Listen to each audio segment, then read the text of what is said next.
Hello YouTube viewers, welcome to my channel Science to Technology. In today's show, Camera Tuesday, we're going to talk about how camera companies actually make their money. So let's dive deep into it.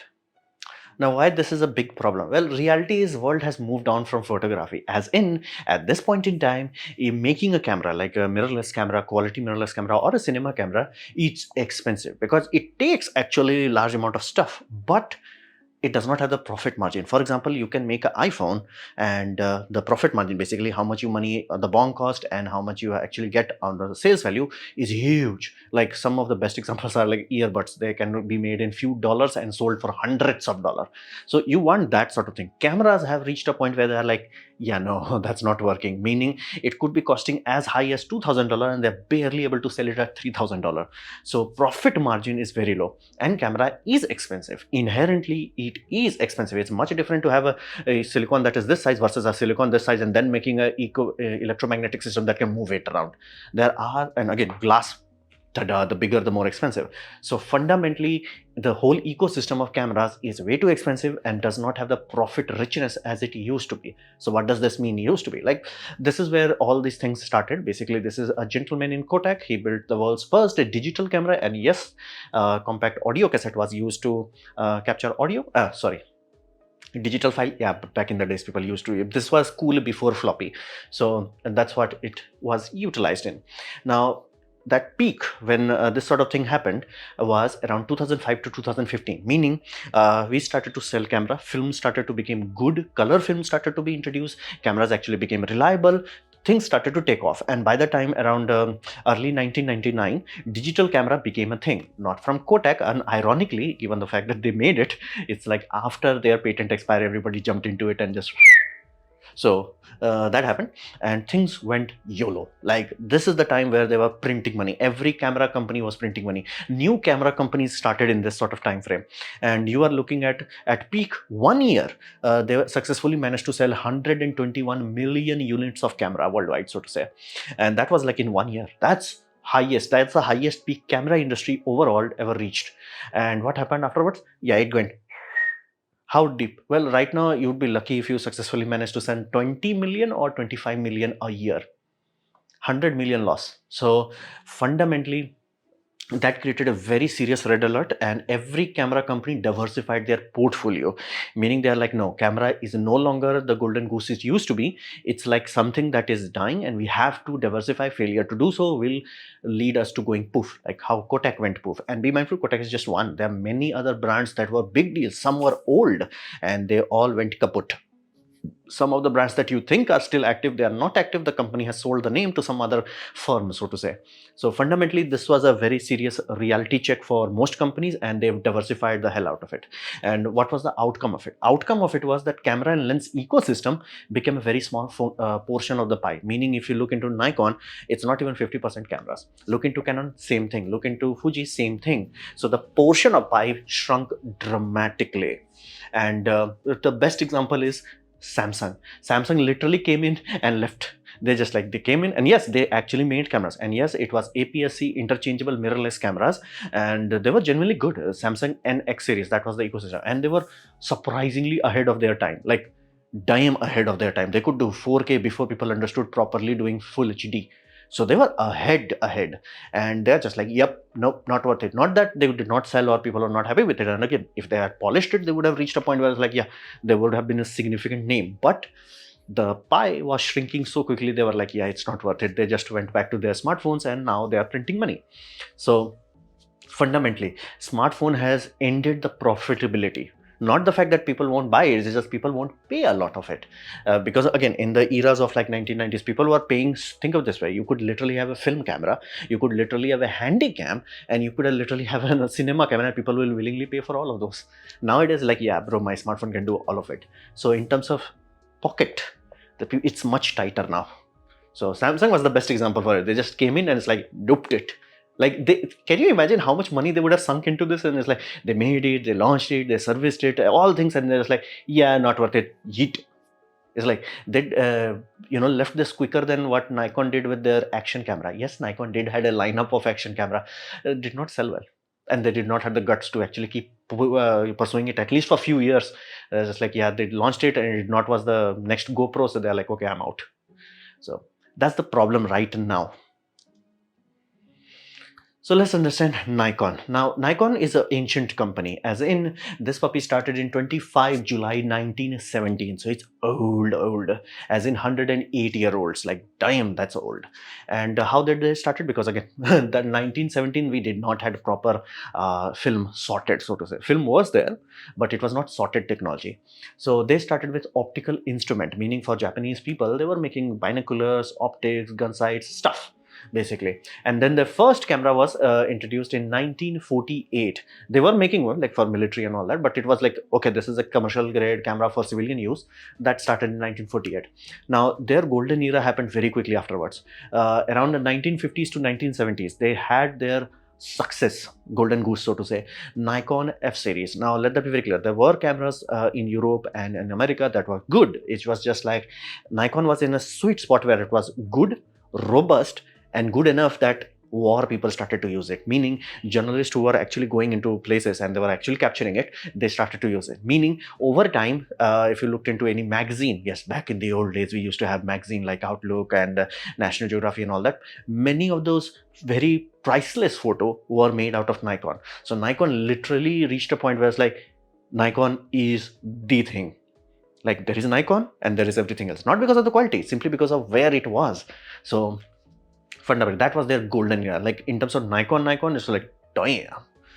And they were like, okay, we have money, let's use it wisely. So they, by 1970s and 80s, they went into lithography. If you know anything about lenses, you know for a fact that they do not like color. Lithography works on monochromatic light. So they were perfectly suited for it. So they made a very amazing stride in the golden era of Japan. When you must be familiar with the fact, Japan in 80s and 70s were like, the tech hub. There's like people were making silicon, like actual silicon there. How the heck they were doing it? Lens companies.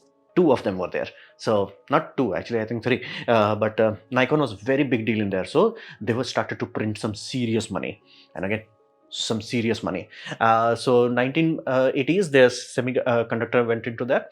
But again, they did not manage to switch quickly, meaning they were expert in lenses. They were not expert in mirror. As you increase the photon energy level, you can't use glass, you have to use mirrors. If you look into ASML technology right now, it has a lot of things, a lot of optical paths, but all those paths are first reflection mirrors, not lenses. So that switch going from basically optical systems to ultraviolet was not done gracefully, and they just like lost that edge, so to say. So they were very ahead, like genuinely ahead, but that did not lasted long enough. And in 1980s, by 1990s, they used that technology to jump into a lot of subtle things like encoders, optical encoder. Right now, you can go into factories and be like, okay, it has a motor generally has a encoder on a shaft. Many of them would be Nikon. It's like you have CNC machine, it has like a linear encoder. Many of them are Nikon. Nikon really focused on the fact that they were experts in precision, so used into that. And by 2000s, they are like, okay, let's expand a bit. So they went into a little bit of healthcare optics, and I'm reasonably sure some of you, or almost all of you, would have ever looked into that glasses system where you have looking into your eyes and it zooms into your retina. Ta-da! That was made out of Nikon. So Nikon had some success in that department. And by 2020s, they're like, yeah, camera is not printing money. So they bought another company that was SLM Solutions, basically a metal 3D printing. So this is Nikon. And yes, it is big enough that there is a freaking stairs on it to go to second stage. So yeah, that's Nikon's right now. So what is their pie share? So current pie share is around 41% or a bit less than that in cameras itself. That's it. Like not even 50%. And the company is kind of small, as in like $3.3 billion valuation. So it's not amazing. Like if you had bought the original stocks, you would not be like swimming. Like the stock value itself is not swimming. So they did never cross their like peak. And again, the peak was there in 2007 and all that. But again, that peak was much smaller compared to what they were like, at Nikon F series days. So they are struggling and they are hanging on. They're not in red, so to say, but they're not, whoa. Like they're almost becoming a company where it's like, bro, it's like, it's too old, so to say. Like they are trying, and again, that's why they're investing in so many random new things. It's like at least one of them should survive. But again, I would say 3.3 billion is not too bad. There are only few startups that can reach that much. So It's good. It's good. Not great, not terrible, but it's okay. But you can understand why they do not have latest and greatest technology, and the fact that it not jumped into video early on, that really bite their ass off. Now we come to Canon. Canon is a very young puppy. This started on 10 August 1937. It's only 88 years old. And their first SLR, they made Canon Flex 1959. It was not that successful. And let that be clear, that's how you know how successful Nikon F series was. Canon literally made a SLR sort of pseudo thing and they named it F. Canon F. I'm not even joking. So that made that again a mild successful, but they were like, you know what, let's expand a bit. So they expanded into calculators. Now like, okay, is calculator a big deal? Back in those 1960s, yes, it shot up take money. There were only few companies could even understand silicon technology well enough, and even fewer that can make a calculator and sell it to customers and make profit. So they were that, and again they also deal with a lot of office equipments, and it was successful.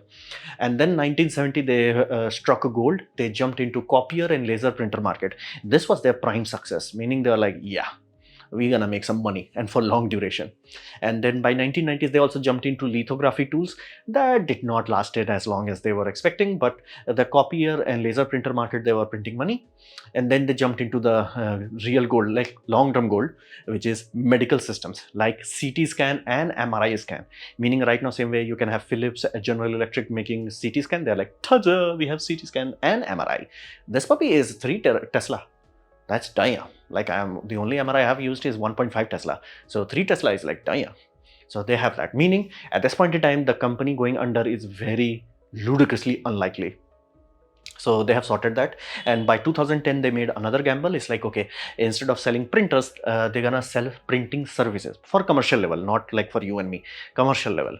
And they realized that cameras are not printing money, but surveillance is growing. So they bought another company who had like surveillance infrastructure, and they're like, okay, Canon sensors, surveillance infrastructure, ta-da. So how much money they are printing from their equipment system and all that?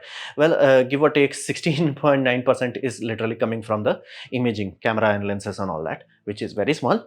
But this company is huge. Again, if you touch MRI and you can actually sell MRI machine, you will be a huge company. So this puppy is $26 billion. It's huge, freaking huge. So, and their printing services are printing money, like not even joking. And I would not be shocked if some actual money printing is done on that. And I mean like legally, government wise, but damn, they are printing money. And because they have medical system, they are sorted. They have some industrial and others, but they're sorted. But again, camera is a much smaller puppy, and you can see like how small we went from Nikon to this 8 year. This company is sorted, but again, even their peak was around 2007 ish, so to say. They are not as unhealthy as Nikon, but they're good, they're okay, let's just say that. So this is the second big company.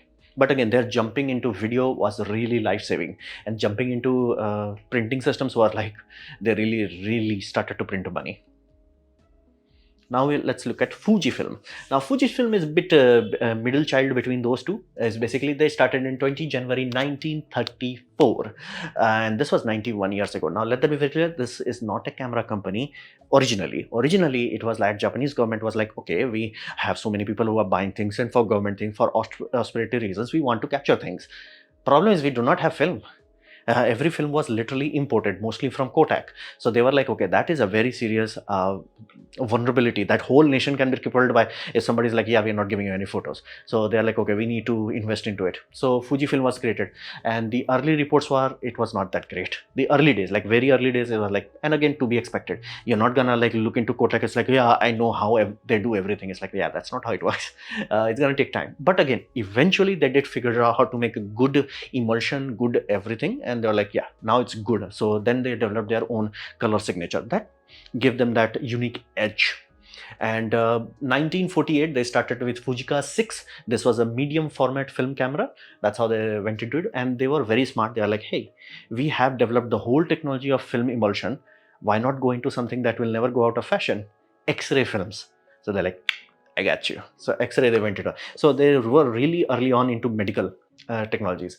And by 1990s, they took another jab at things. It was office printer and copiers. And again, they did not went in naked, so to say. They literally partnered up with Xerox, American corporation, Xerox, American or European, someone like that. That partnership has been dissolved now.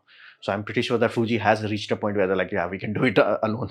So they did partnership. It did print money, and then they really started to flex their chemistry. By 2000s, they jumped into life sciences, meaning they were actually making medical chemistry, so to say. Pharmaceuticals become a thing. They were actually doing it, and by 2010, they reached into bio-CDMO. That's the advanced level chemistry, biochemistry, human safe biochemistry. I'm like, damn. And they were also making some material for semiconductors, and right now they also have some plants that are working into, because again they are very good with chemistry, membrane technology. So they're good, they're sorted, and their camera section is around 15.9%. You can say it's not that huge, and they have huge valuation, $25 billion. Basically, this is almost same scale as Canon. So Canon and Fuji, it goes like this. So some year it will be Canon would be higher, some year it would be Fuji, and they also have CT scan and MRI scan, but they also have ultrasound. I could not find ultrasound on Nikon. Nikon has nothing on medical system, but other than human eye systems. But I'm pretty sure Canon does not have ultrasounds. Fuji does have ultrasound. Basically, it has much more complete picture. Basically, we can X-ray you, we can magnetically resonate scan you, and we can use ultrasound to scan you. Like, we can scan you. And again, we also have medicine for you. We got this.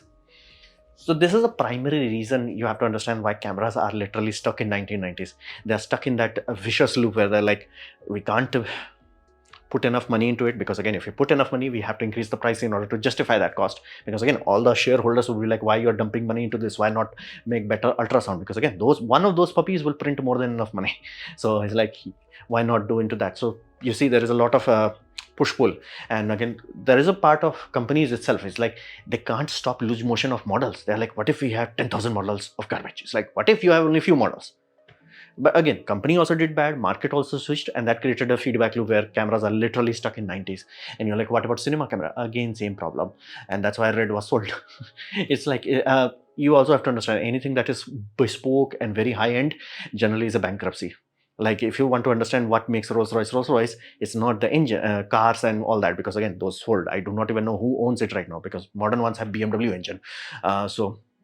What makes them Rolls-Royce is jet engine. Again, the more mass-produced some item is, the more richer you will be. So, which is richer, Toyota or Lamborghini? Toyota. Like, it's on a whole different level. It's like, Toyota is like, bruh, don't talk to me, bruh. You're like, you are not on the same level. You look flashy, but like billions, that kind of billions they have. Lamborghini is like, hey, please don't sell a stack. I don't even know who owns that now.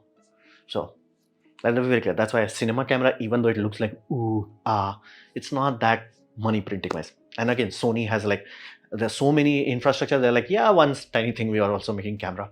But I'm like genuinely shocked that Samsung went in and it's like, yeah, not printing money, I'm out. It's like, tweet.